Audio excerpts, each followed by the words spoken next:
मी बाळासाहेबांना शब्द दिला होता असं सांगत राणेंनी तो किस्सा सांगितलाय. पाहूयात. त्यावेळेस सकाळी 8:30 वाजता फोन आला. हा कांचाच होता. धावतला साप का फोन साप. मी घेतलं, बोललं जय मास्टर साहेब.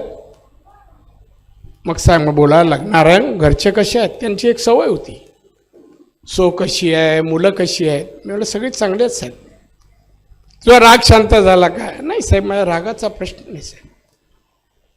नारायण, तुझ्याकडून एक मला शब्द पाहिजे म्हणून फोन केलाय. बोलला साहेब, नारायण, तुझं नाव आणि तू शिवसेनेमुळे मोठा झालायस. मी बोला ना कबूल करत, आजही म्हणतो, माझे गुरु आजही म्हणतो, बाळासाहेब ठाकरे, दुसरे गुरु नाही मला. साहेब मी बोलतो, तो प्रश्न नारायण. माझ्यानंतर काही जरी झालं, उद्धव आदित्य कुठे काय बोलले, तू वाईट विचार त्यांच्याबद्दल करू नको. बोललं साहेब, उद्धव आदित्य काय ठाकरेच्या कुठल्याही व्यक्तीला माझ्याकडून काही होणार नाही, मी तुम्हाला शब्द देतो, शब्द. हा माणूस साहेबांमुळे वाचतोय.